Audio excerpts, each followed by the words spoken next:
Welcome to the Science and Cocktails podcast. Get on your spaceship.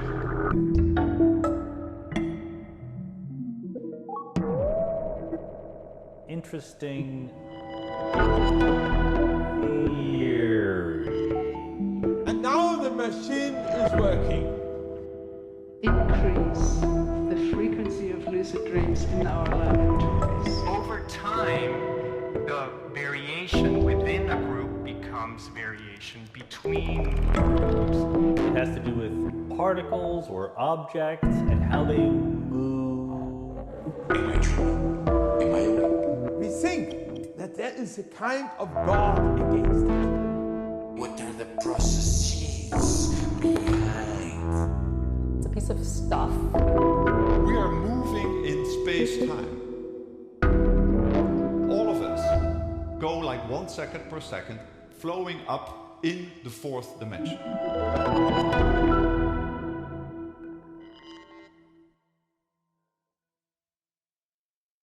Niels Bohr said that if quantum mechanics does not make you dizzy, you have not understood anything. I'm Charlie. Hi, we're supposed to go like that. Hi. Nice to meet you. Nice to meet you. In this episode of the Science and Cocktails podcast, we'll meet a man who will make us dizzy when giving us the most beautiful understanding of what a quantum computer is and how it might change the world. And I'm meeting him right here at the Niels Bohr Institute at University of Copenhagen. Okay, my name is Charlie Marcus. I'm two things. I'm a professor at the Niels Bohr Institute. I'm something called the Willem Kohn Rasmussen Professor, which is a name given from an endowment from the Willem Foundation, and that was part of the reason that I'm here. And for some years I was also the director of something called the Center for Quantum Devices. I'm not the director anymore, but I started it. So that's my university hats as professor and former now center director. And I'm also a researcher at Microsoft. And that was something that changed a few years ago when I really took an employment position at Microsoft. But I've been affiliated with Microsoft Quantum Program for over 10 years now. And it only turned into something a little bigger a few years ago, but all through my career over the last decade has been informed to a great extent by interesting problems coming out of Microsoft's view toward quantum computing. Charles Marcus, or Charlie as he's called by his colleagues, is both professor at the University of Copenhagen and a principal researcher at Microsoft. But he's so much more than these two things. He is very charismatic, philosophical, and he has a contagious fascination of the scientific development, which he sees as a part of the natural evolution. You also have a lab here, right? I have a lab, it's across the hall. Yeah. We can go look at it. Yeah. Do you want to do that? Yeah, I thought maybe first I ask you some questions and then we go look at your lab afterwards. Fine. Is that okay? That's great, yeah, sure. Okay. What is a quantum computer? And how is it different from any other computers? A quantum computer is a machine that processes information, which is an abstract idea. We might want to get back to this question of what is information.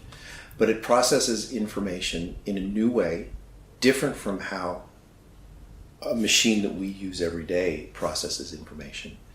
And it does it in a way that uses some principles of quantum mechanics that are known, but which have never been used before. And they're true, they're validated, they're certain as far as the world that we live in, principles of quantum physics. But they've never been part of machines that we've built. Quantum physics underlies how all matter in the universe is what it is. It is the best description we have of the nature of the particles that make up matter and the forces with which they interact. But if I just ask, for instance, is something a metal or an insulator? If I take a piece of copper and I say to you, do you think this thing conducts electricity or not? You'll say, yeah, I think it conducts electricity. It's a metal. Well, let's say I tried to look inside. I take it all apart and I get inside of the copper down to, a few atoms. And I say, let me start sticking a few copper atoms together.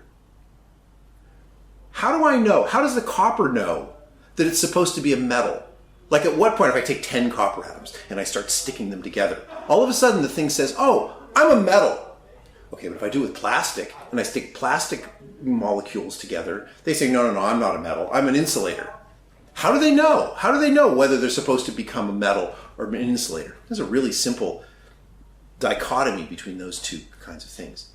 And the answer is, if when you put them together, the electrons make an orbital that extends over all of the nuclei, well, that's just a textbook quantum mechanics problem.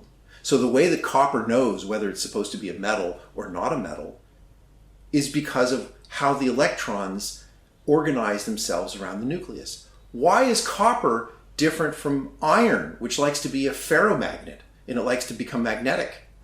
Well, again, you have to look inside, and when you put the atoms together, you say, would you like to be a magnet, or would you like to not be a magnet? And if you're copper atoms, you would say, well, I like to conduct electricity, but I don't want to be a magnet. How does it know? How does it know whether it wants to be one or the other? And it's the same answer. Well, for the magnetism, the electrons have to bounce around and they have to tell the rest of the electrons behind, well, I want you to point in one certain direction so that when I go along, some quantum mechanical principle will lower our energy together. And we can have a nice lower energy solution.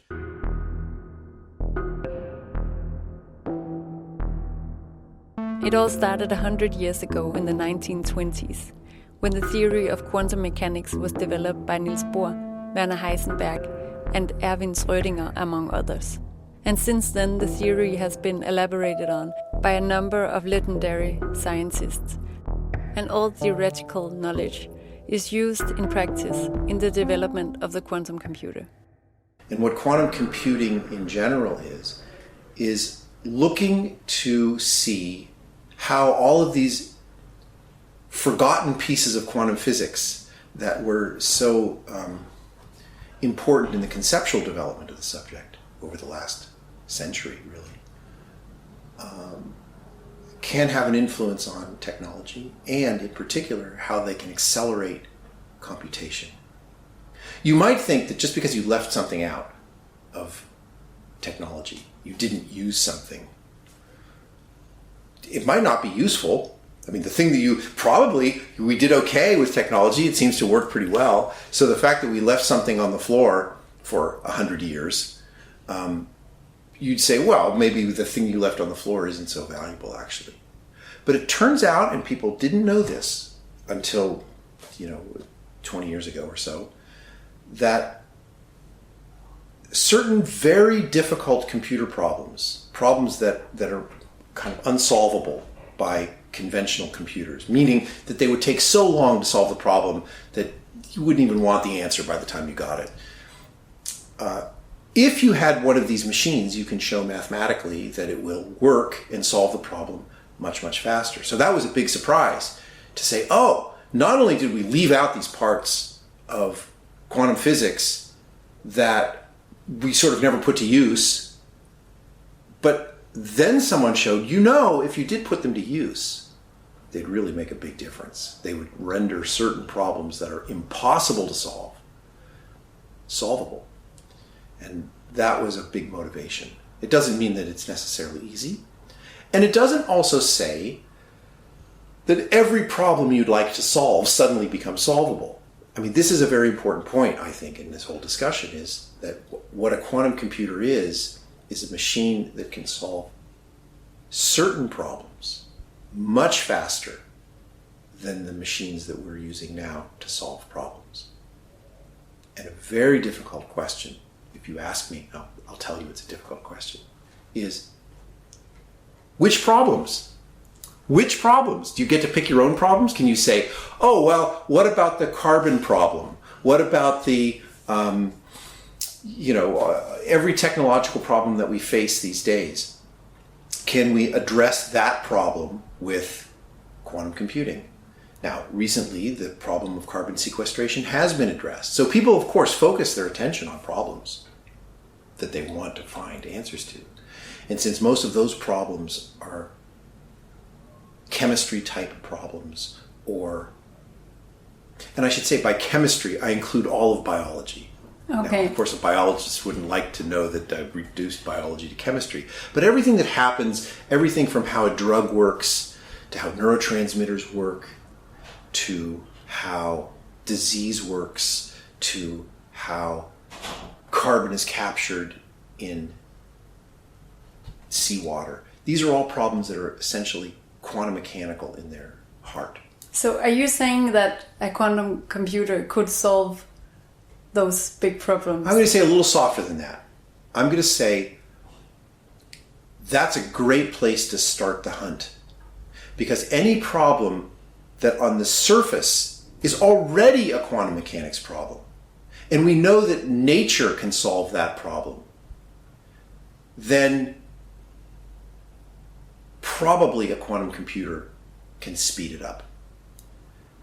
So I'm giving a soft answer. Because it may turn out that to solve that problem using a quantum computer, it's hard in some other kind of way. But where should you start looking, or where has this search begun? The search has begun in those problems that are already quantum mechanics problems. Because a quantum computer is natural at solving problems that are already quantum mechanics problems. And then the important point is that all of biology, all of chemistry, all of material science are all quantum mechanics problems. Can you explain how? How are they quantum mechanic problems? Yeah, I can.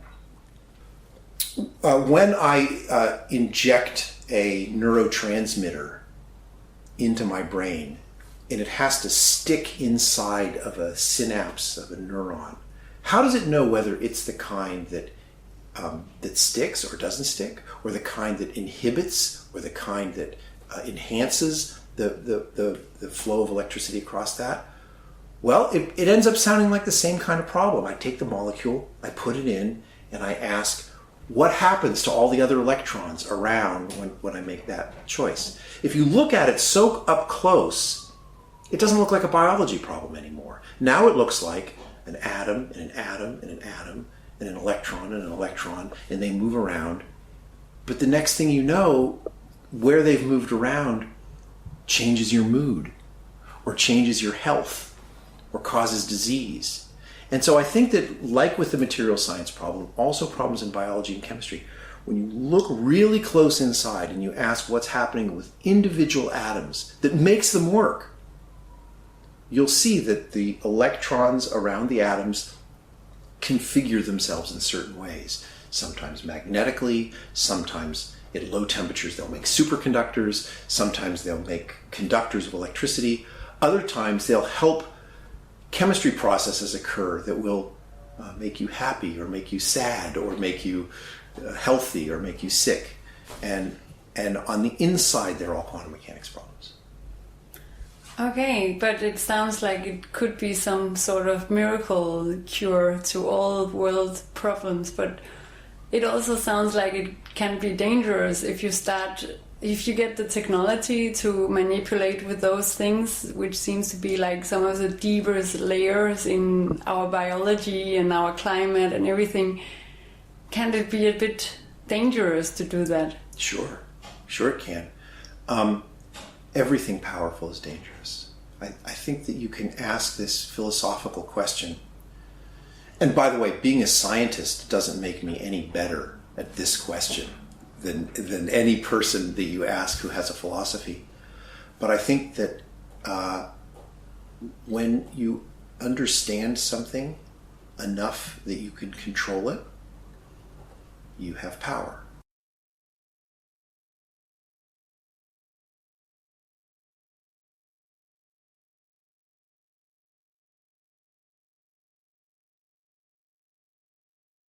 It sounds like with a quantum computer, everything will be possible. That it will create a whole new world where everything can happen. It will stop the climate change and make us happy at all times.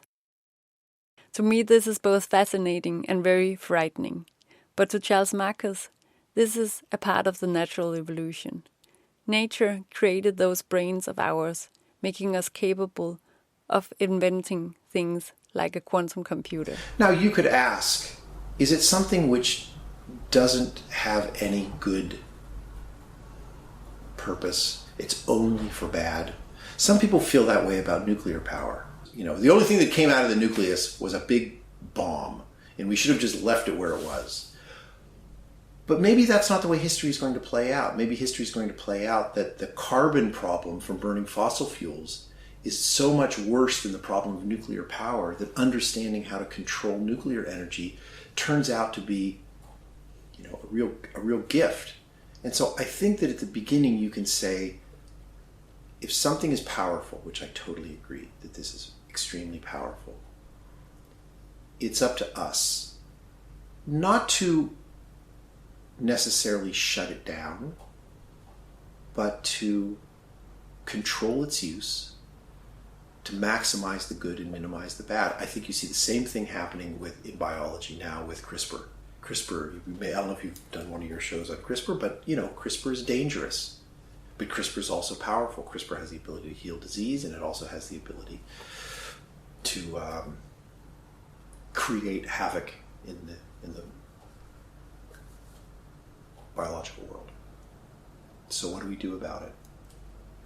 Well, we learn to live with it. Yeah, but powerful things often seem to fall into the hands of the wrong people sometimes, like the nuclear bomb. And like, it wasn't the purpose of, I don't think that was the idea of Niels Bohr and Einstein, that they wanted to make technology that made us capable of make this kind of weapons, but in the end it turned out that it was used that way. Let me say something provocative just for fun, to see what you think about it, and maybe to see what the listeners think about it. Is if you divide the world in your head into naturally occurring things and man-made things, I think we could have two different conversations. One is, are naturally occurring things any more or less dangerous than man-made things? Fire is also pretty dangerous, and fire, when it falls into the wrong hands, psychology is very dangerous, and when it falls into the wrong hands, okay, these are what we call natural, okay? But I'd like to say, I'm not sure that there's a distinction between natural and man-made. After all, we are natural. We evolved. This big brain of ours evolved. Maybe all of these inventions and all of this capability that we have, everything from bombs to fuel to wind turbines to computing, classical computing and quantum computing, I think these are all natural phenomena because we are natural objects and we made them. Now, they don't occur in the absence of life. You needed intelligence to evolve, but maybe our purpose, if we have a purpose, was to invent all of these things. And so I see these as a natural part of the evolution. The world. Yeah, the evolution of life. Made our brain. And when they made our brain, they made silicon. And then they made quantum computers, and they made all of this stuff when they made our brain. So it's hard to draw the line for me. Yeah, I follow you. Can you go more into details with how does a quantum computer work, like Sure, practically? Yeah. So the principle of quantum mechanics that never got used in modern computation was the idea that when a system is in some particular state, now very, very general terms, what do I mean by a state? Well, this penny is in my pocket. That's the state. You could say something could be in two states. It could be in my left pocket or in my right pocket. Now it's in two states. Or it could be that it's located here, it's located there. or it's pointing this way or it's pointing that way. Let's talk about things that can be in one of two possible states. It sounds a little bit like a bit in a computer. It can be a 0 or a 1. Well, all of our computers work on the fact that all of those bits, every single bit inside of a computer, and they are there. They're really physical things that are there. They're the charge on a capacitor plate, whatever they are. They're a 0 or a 1, and they're really sitting in there, even though you can't see them. Every flash memory that you stick in your computer, it's all filled with real zeros and ones inside there. What quantum mechanics tells us is it only has that state 0 or 1 after you measure that it's a 0 or a 1. Before you measure it, it doesn't have a value. Now, you could say, oh, well, you mean, or Niels Bohr meant, that you don't know its value. Of course, it had one, you just didn't know it.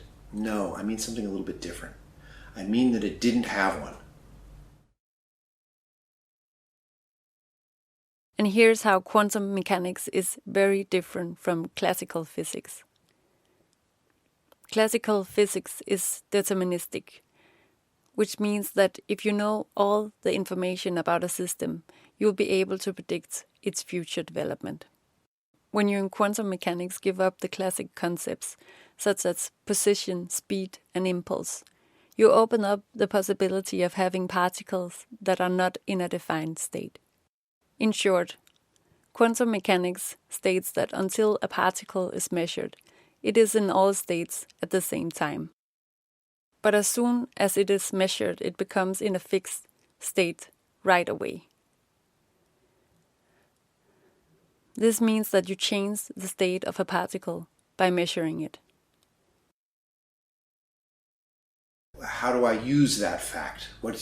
How do I take advantage of that? Well, if every transistor inside of your computer could be in an indeterminate state of being the transistor is a 0 or the transistor is a 1, then in a sense what I can do is set up, like take a word that's some number of zeros and ones, and I can make all of them coexist at the same time.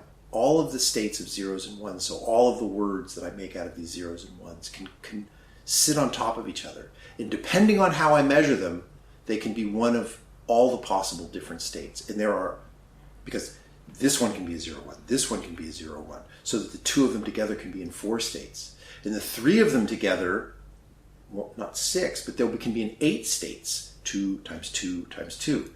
And 4 of them together can be in 16 possible, okay, etc. So all of those, when I start making a register, can be in the number of states that they can be goes up like in the exponent of how many elements I have. So I very quickly get to the fact that if I have, let's say, just to write down a number, let's say I have 300 of these numbers, but each one can be in one of these 2 possible states. Then all of a sudden I have 2 to the 300 possible states of the system. And I can compute on all 2 to the 300th possible states. Now here's something a little bit troubling. Remember I said that the bits that are really in your computer are really there, they're really inside. Well, now I have 2 to the 300 of something, different states. But there aren't even 2 to the 300 atoms in the whole universe. So I've somehow made something that has more information in it with just using just 300 bits of zeros and ones, that somehow contains more information than there are atoms in the universe. Where is all that information held? Where is that stored? Well, okay, it's kind of one of the mysteries of quantum physics is that the space that we think we inhabit here on Earth isn't really what's going on.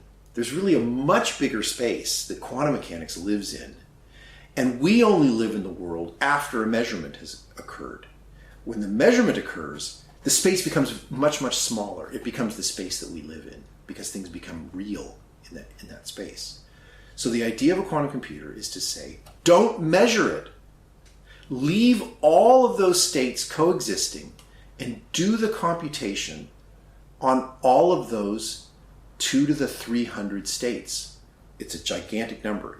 It boggles the mind how big just 300 objects, just 300 of them, can hold that much information as long as you don't measure it. So, can you build a computer in which you put, let's say, take our 300, put the 300 bits into a superposition, or adding up all of the possible states of all of them at the same time, and then do the computation on that gigantic object, remembering that as soon as you measure it, you collapse it down to the world that we live in, and it's no longer that big number anymore. If you can do that, then you can do a computation on all of those states at the same time. And there are problems for which being able to compute on all of those states at the same time means you can use all of them as part of your computation. So it's as if you had more computing power than every atom in the universe working for you to do your computation, as long as you don't measure before you finish the computation. And that is what a quantum computer is. Are they hard to build? Yes, they're hard to build. Are they impossible to build? Probably not. Now, you could say, well, we've already built one. We've built small ones. That's right. So you could say we've already built little demonstrators that show that these principles are correct. Some people might even say, well, we've already proven that it's true. Now I'm bored. I want to go do something else. Then there are other people who say, yeah, but that was really a little one. That was just 3 or 4 or 5 qubits that you were fooling around with. That really wasn't powerful enough to solve these really important problems that you'd like to solve to make the world a better place. So we're now, instead of asking the question, is this in principle correct? Because I think all evidence is that it's in principle correct. I think that the question now is, can it be done in a practical way with real components here in the lab, with us humans, at the controls? Is it too hard for us, or is it not too hard for us to scale this up into a big full-scale machine? The principles, I think, are already established. Okay, so you build small ones. We build small ones, and we can play around with them and show that if you turn this one this way, you can turn that one that way, and you can have a few of them. And several companies and several universities and several labs around the world and have all built little ones. And now they're trying to get bigger and bigger and bigger, and two things, bigger and bigger, and longer time before they're accidentally measured. You see, it's not just us who get to do the measurement. Anything that finds out what's inside the box makes a measurement. And you want to make that last for as long as you can. So different groups are doing different things. Some groups say, yeah, I'm happy with my little demonstrator size. I want to get that time to be very long, that you can go before an accidental measurement occurs. How does the accidentally measurements occur? Yeah, that's as if anybody finds out that that something is in a state of a 0 or a 1. And I'll tell you what I mean by anybody finds out. If anybody finds out whether something is in a 0 or a 1, then that entity communicates it quickly to everyone else. In a quantum computer, when the qubits are not measured, they are in all states, which makes it possible to contain enormous amounts of information. But as soon as one is measured, it changes its state. So how to avoid unwanted measurements is one of the main goals of quantum computer development. It's like a picture you don't want on the internet. Once it gets out there, there's no stopping it. Okay? Once you share it with one person, he shares it with 2 people, he shares it with 2 people, and pretty soon the entire world has it. That's what happens with the measurement problem. The measurement problem is that if I'm a 0 or a 1, if I'm a bit, and I say, I'm going to share that information with you two people, but don't tell anybody else. Well, you know how good that lasts, right? You know how long that lasts. You're going to say, listen, I was told not to tell anybody, but he was a 1. Okay. And then those two people say, look, she told me not to tell anybody, but he was a 1. And pretty soon, and how long does it take? Depending on the size of the system, it can take a picosecond for the whole rest of the universe to find out whether I was in a 0 or a 1.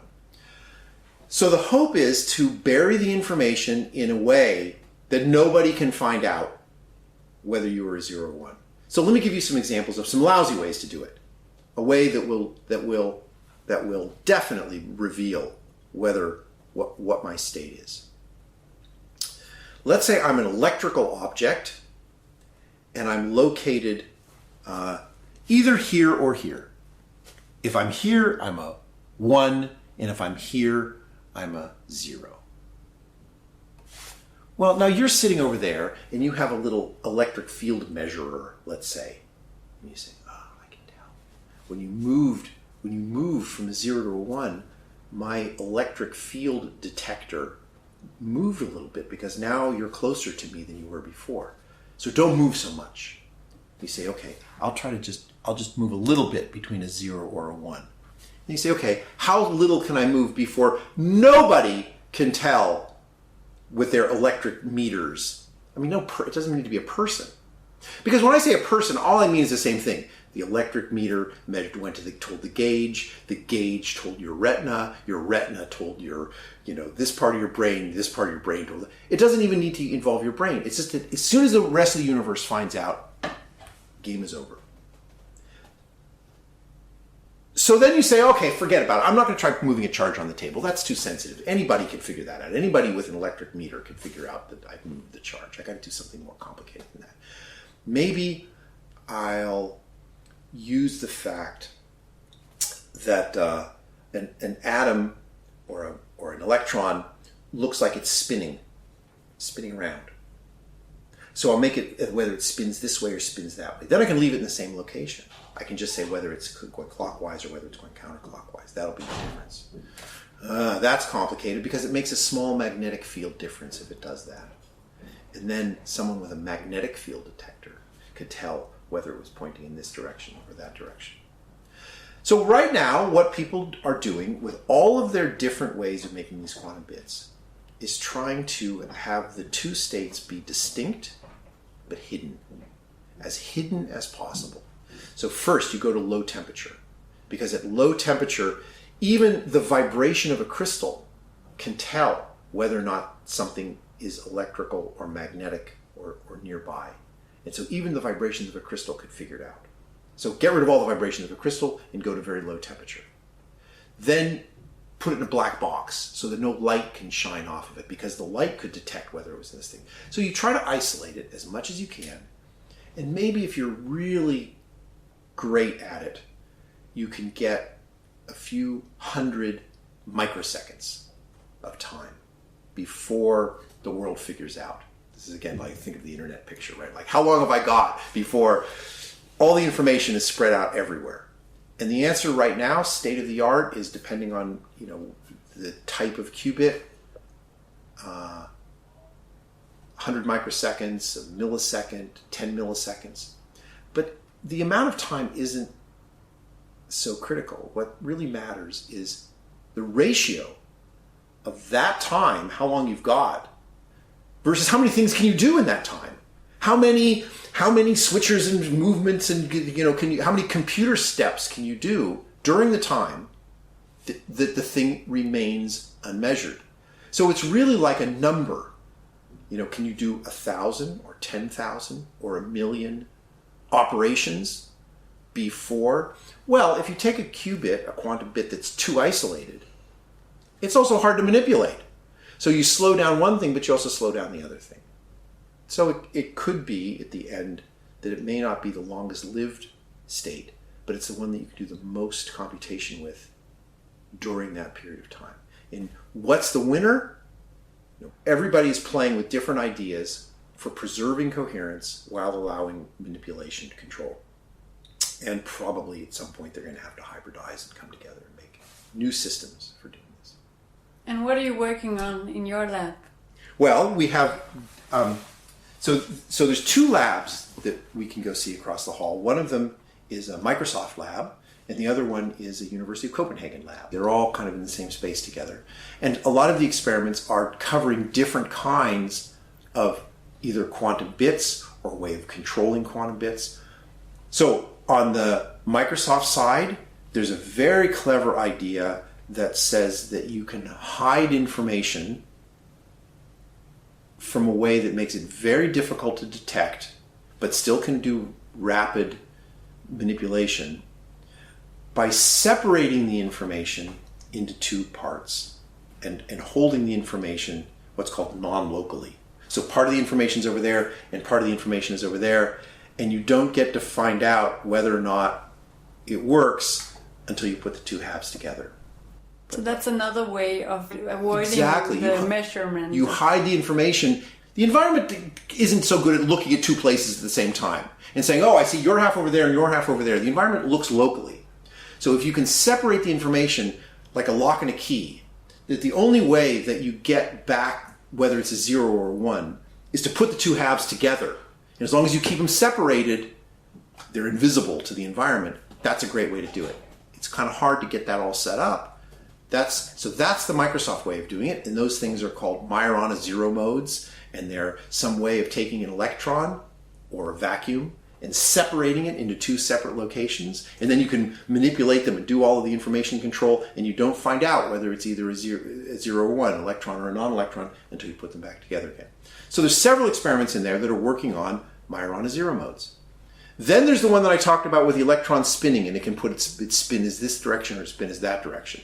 2 or 3 of the experiments that are going on in there are also with the electrons spinning in the 2 different directions. And finally, there's a way of doing it which is very clever, involving a superconducting ring. And you can either have the current in this ring flowing in a counterclockwise way or in a clockwise way. And it's very difficult for the world to detect whether the current in a superconductor is flowing this way or flowing that way. And that's a great way to hide information. And so there's other experiments that are using superconductors in rings, and that those superconductors in rings take advantage of something called a Josephson junction, which is something invented 70, 60 years ago. And you can take advantage of putting one of those things in the ring so that you can make a 2-level system with a 0 or a 1, which is kind of like a clockwise or counterclockwise current, and hide the information like that. And all of those are going on in the lab. And they're all very interesting, different approaches to making which I think now you and your listeners understand, the information is manipulable but hidden. And that's the trade-off. If you hide it so well that you can't control it, you lose. If you make it so manipulable, then it's too visible and you lose it again.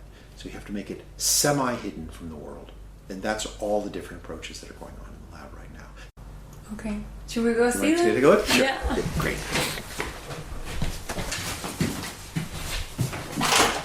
Looks a little Danish in here with our wooden floors and you see our pH lamps hanging, so there's it looks probably more like Denmark than most other research labs you've been in.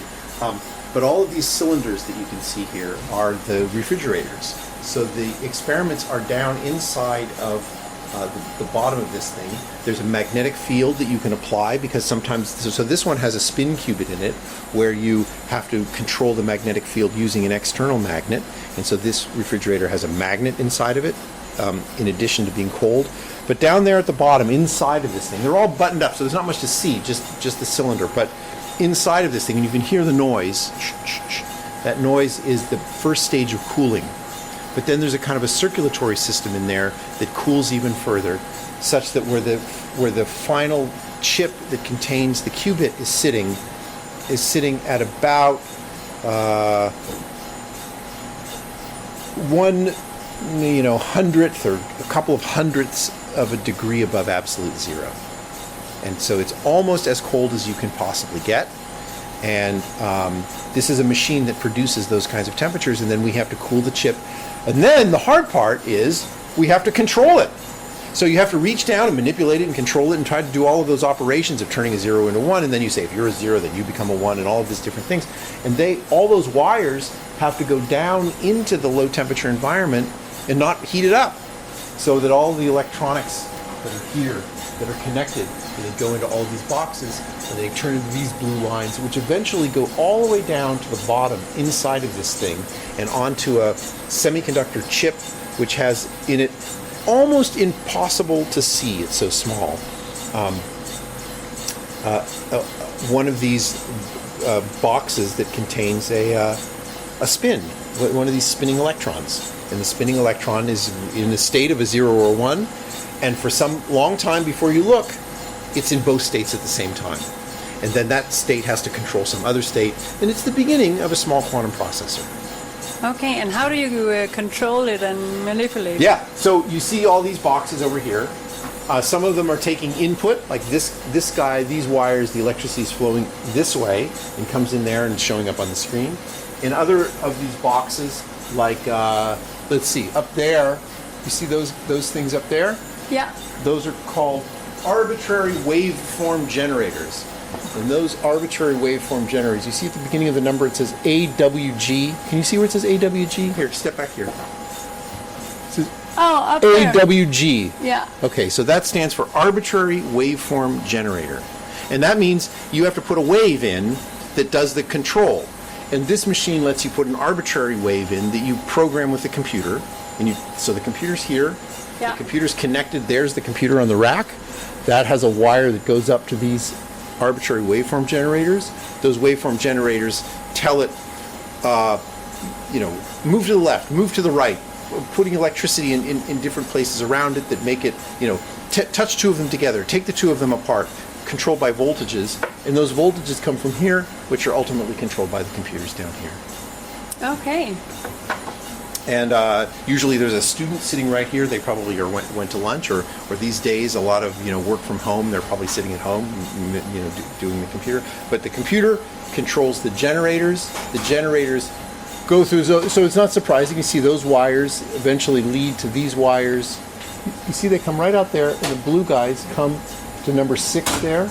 And number 6, if you follow that line, goes up to the top of the refrigerator and goes down to the bottom, moves the qubit around, comes back up through another set of wires, and eventually makes its way to the screen over there where they take the data and they can see that it's done what it's supposed to do. And really this is kind of the basic science of, is it doing what it's supposed to do? Did the spin actually stay in a superposition of 0, 1, and then it got measured, and then it affected the spin the same way that it was supposed to? And once this all works, you could imagine taking this and making larger machines out of it with many, many, many qubits. And that's hard, but not impossible.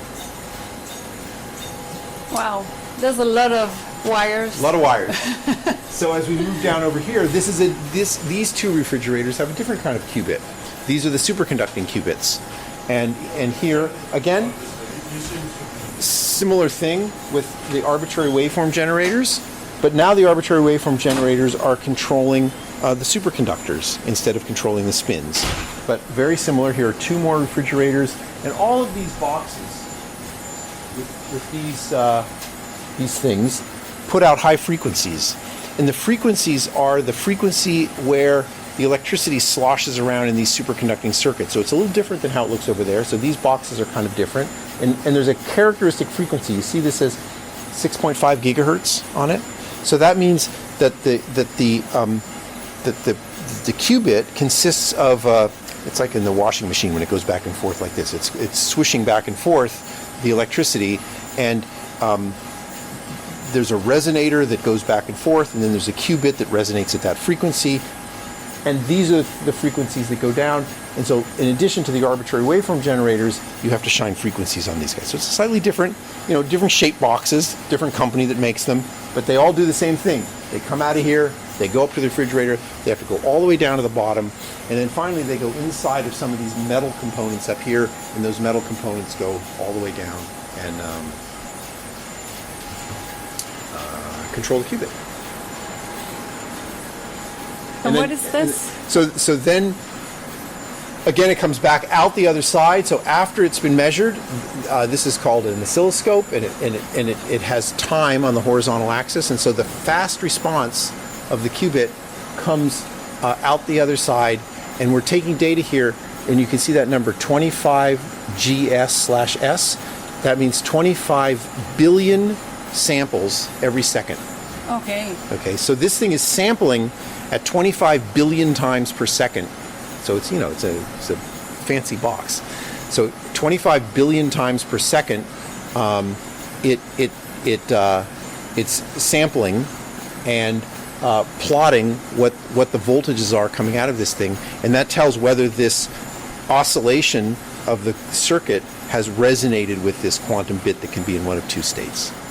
And the wiggles that you see right now, they're not measuring anything, but the wiggles that you normally see tell us whether the state is in a 0 or 1, how long of a superposition, and how long that superposition of the two states lasts, to try to get that time as long as possible. Okay. And then inside of all of these boxes, so I described that you want to kind of hide it from light. So one of these boxes kind of looks like this, and you see what a careful job we did of sealing the connector so that the connector doesn't let any light come in. So you have to make electrical connections with this connector, but not let any light leak in. It's made out of this heavy box, all screwed together tightly, and then all of these high frequency lines come through the other side there that keep this thing as isolated from the environment as you can, but still allowing electrical lines so you can control it. So you're still like in a state where you're measuring how the qubits. You're not solving any problem. That's correct. So in these companies, and in our lab also, there are some people who are working on algorithms, waiting for a big enough system that they can play around with, and some, depending on the complexity of your qubit, you can say, well, I want to go that way. I want to make a lot of qubits so that the algorithm people can start practicing with their algorithms. You can just simulate it, but sometimes I want to play with real hardware, so I'll try to make as big a system as I can. And then you have to use a qubit that's itself not as advanced. Or you can say, well, I'm going to work on the individual qubit and try to make that as good as I can. And we're a little bit more on the individual qubit side, whereas there are other people that say, well, let's get a bunch of qubits, even if they're not great. They're enough for us to play with these algorithms. Yeah, okay. And you're working together? Yeah. Yeah. So more refrigerators, and it starts to kind of look kind of the same. Like, there's something else that I want to point out that I think is really important and complicated about what it is that we're doing here, is that in addition to all of this super fancy equipment and ideas and refrigerators, this is also a university. And so a lot of what's going on here is education and training people who will go work at these companies or who will go make some breakthroughs. And so we are for sure a hybrid laboratory where part of what we're interested in is the outcome of these experiments, what we learn. But we shouldn't forget that we're in a school, and that a good bit of what we do in this school is teach people not just to run the instruments. Actually, the instruments are pretty easy to run. That's not the hard part. The hard part is thinking. And like, what am I going to do? Or I measured something. What does it mean? What do I do next? That's a very hard question. I did this and I did that and I see this. Now what do I do? Okay, so it takes years to develop the insight and the intuition and the experience to know I did this, I saw this. What do I do next? Or who do I ask? Or who do I talk to? Or how do we get together and figure out what does this all mean? And who else is doing things like this that I can talk to? And I think that I want to emphasize that a lot of where both Microsoft's interest and for sure University of Copenhagen's interest is in creating a talent pool of people who will become the future of this technology. In addition to making the breakthroughs, we're also creating the people who will make the breakthroughs. So a lot of what people do is this, which is, sorry, we're doing a podcast. You guys just carry on. Just keep on going. Well, did we see any of these kind of colorful features for the small features? No. So that's a lot of what happens. What happens is people just have to talk and think, and they saw some data and they know what to do.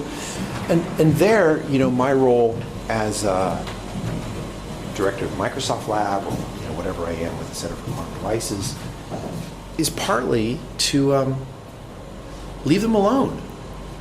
It takes a long time, and the last thing you want is someone bugging you all the time. And so a lot of I'm very excited about all of this research, but I think that something which is not clear to a lot of people who don't spend time inside of laboratories is that we professors mostly do stuff like this. The people who are actually sitting and thinking and working are the students. And our job is to keep the students engaged and happy, satisfied, well-fed, well-caffeinated. That's our job. And then all of the miracle happens when what you saw, where they sit. And as an advisor of young students, it's the best thing that I could hope to see, which is they're obviously not doing that to impress anybody. They've obviously completely taken this on board. This is their problem to solve the problem, and what are they going to do about it? And I think that if I want to send any message out to the non-scientific world, it's these universities are the engine of understanding and progress, and it's not about startup companies, and it's not about fancy professors. It's about making sure young people can work in a safe, comfortable, and well-stocked environment, and then you just step back and let the magic happen. And I think that the relationship between the educational aspect of what we're doing here and the creative, technologically creative, but it's still creative aspect, can't be overstated. I mean, we just have to ask hard questions, give tools, and step back. I'll show you some more stuff if we go downstairs. Okay.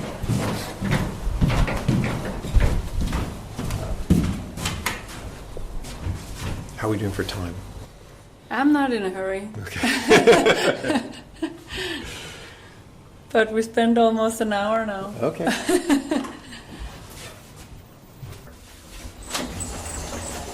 So these little devices that are usually have characteristic sizes of nanometers. In addition to measuring them and thinking about quantum physics, we also have to make them. Okay, and you make them here? So we make them here too. Okay. And we do that on this floor. And if you look inside of some of these rooms, I don't see any people in there right now, but these rooms that are a little bit hard to access because you have to dress up in clean clothes, and you sign in and you put on all the gloves and the masks and all of that, and that takes you into a room that's clean of particles, and then you do lithographic processes, almost like photo printing or something, where you expose things and then they dissolve in a certain solvent. I don't know whether you ever were in a photographic darkroom where you develop your own film, but that kind of thing. Okay. And that happens in here. And the only reason that you have to dress up in a special suit is because if a grain of dirt lands on your sample, then it can kind of just destroy your sample. So you just want to keep as much dirt away as possible. And so a typical experience is that there will be people who learn to use all of the tools for making.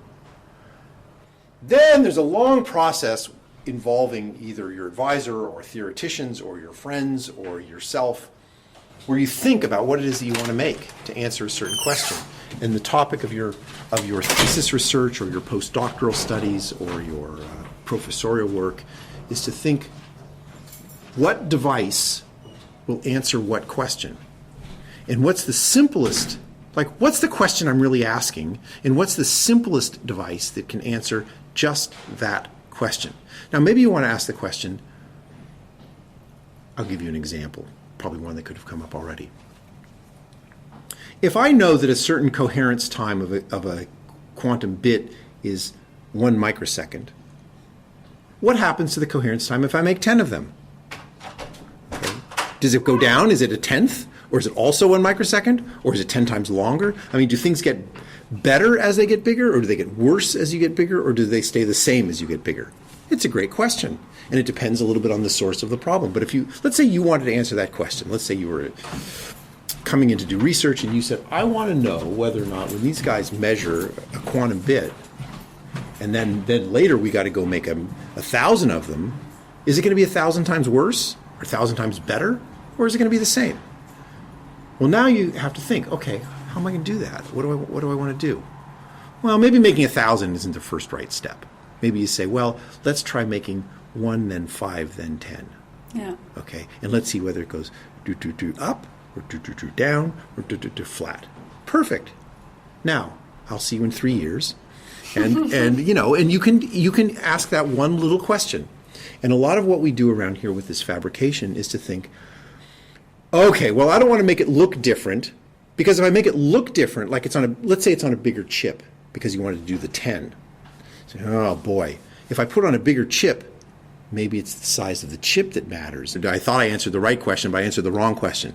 So should I put the 1 on a big chip, the same size chip as I put the 10, so that then we can take care of the fact that maybe it's the size of the chip that makes the difference? Maybe I should do it both ways. I should put a little chip with 1 and a big chip with 1, and first find out whether or not the size of the chip matters. And anyway, you see how the process goes, right? So you start to think, oh, I'll go make my device. But the first thing that happens is you think, oh boy, this is complicated. I better think, how do I rule out this is the cause, or this is the cause, or this is the cause? And you end up doing it 4 or 5 or 6 times, and you say, well, what took 3 years? Well, eliminating all of these other possibilities so that at the end of the day you can say, this is what's going on. I'm pretty sure. You never really get a good answer. All you ever say is, I'm pretty sure that this is what's going on. And then someone says to you, well, did you ever think of this possibility? You think, oh yeah, that's a good point. Okay, and you know what? That's all the science we can do. Just say, I'm pretty sure this is what's going on. I did it this way, and I did it that way, and I did it this way, and then I thought maybe I should try it this other way, and I did all of those things, and I'm pretty sure that the conclusion is that this is what's going on. Well, that's what we do here. And so thinking about how to take an idea, like I want to find out when you go from 1 to 10 what happens, and turning it into a series of concrete measurements so that at the end of it you say, I know what's going on, or I'm pretty sure what's going on, is not just making 1 and then making 10. A lot of that process happens in the device design stage of the operator. Here's more tools and instruments and things that are, they all kind of start to look the same after a while, just more boxes and microscopes and things that people use, and places to store samples, etc. And as we move down the hallway, you'll see different tools that look different. Here's some fun new tools in here. Oh. Aren't these beautiful? Yeah. Wow. What is that? So these things are called deposition systems, and they're used to deposit material. So let's say you want to put little fingers on that look like my fingers, except that they're only 1 micrometer in size. How do you put those down? Well, I'll tell you how you do it. You take the thing that you want to put them on, you cover it with a kind of plastic.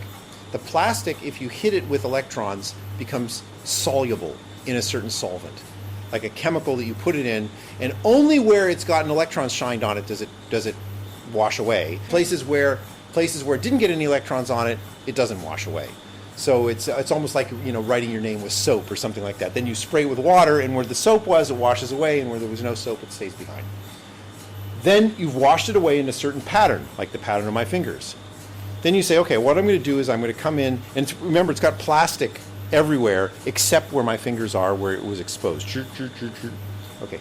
Then I come in and I put the whole chip inside of here, and I evaporate metal. I can put metal in a crucible, heat it up, it evaporates, it goes everywhere. It gets like dusty of metal on the inside.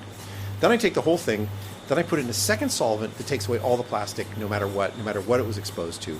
All the plastic comes off, but it leaves the fingers behind because they shine through the holes before. Oh, okay. And then I have this beautiful thing made out of whatever metal I put down, and it's in this pattern. And then we can change what metals we put in, and then you put the thing in there, you heat it up, and it shines the metal on, and then you have to use this long stick to get your sample out, and you do this clever thing where you don't break vacuum, but when you want to take your sample out, you close this gate, so it keeps this thing under vacuum. Then you can open this guy, then close that guy, then repump it on this side so that this guy is the only part that ever gets exposed, and then you can open this guy again. So it's a way of getting your sample into something where you can evaporate metal. And that's all these two machines do. And what do you use those samples for? Well, those are the qubits. Okay. So those things are, like if I wanted to move that electron around to find out what that qubit was doing, I would put a little electrode made out of metal, and I would put a voltage on that guy, and the electron hates the voltage, so if you put a negative voltage there, it moves it in the other direction. Or if I put a positive voltage here, it gets sucked toward it. So if I want to move something around or make two of the electrons connect to each other, I do it by putting voltages on my fingers, but they have to be on a size scale where the electron can see them, and I do that by putting the metal down here. So all of these little rooms are filled with little tools, and everyone learns how to use them. We even have, bachelor's and master's students who are coming in and using all of these things. And then they have to learn how to use the refrigerators and take all the data. And then, as you see from the three that are upstairs, then they have to learn to think and debate with one another about how it works. So when do you think we'll see the first quantum computer solving real problems? Solving real problems. Okay, well, we already have seen quantum computers. Yeah. I think that's fine. Yeah, that's far. Solving real problems. I'm going to make your question even harder. Yeah, do that, please. I'll make your question even harder. Solving real problems that can't be solved other ways. Yes. Okay, because you could say, I'm going to solve a real problem, like what's 1 + 1? Well, that's a real problem. Yeah. Okay, but it's not a very interesting problem. But you some can solve of it those other ways. problems you were talking about. Yeah, the ones that you can't solve another way. I don't know because we have to break through all of these barriers of understanding, and I guess.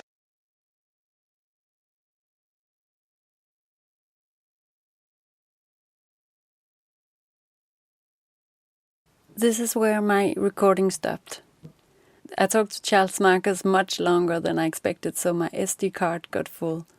I could have talked to him for many more hours to seek a deeper understanding of this abstract science inside this black box, or cylinder.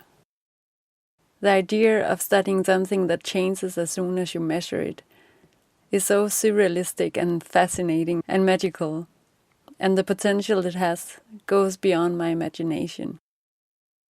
I feel like I've only walked its surface, and it has already changed my view of the world somehow.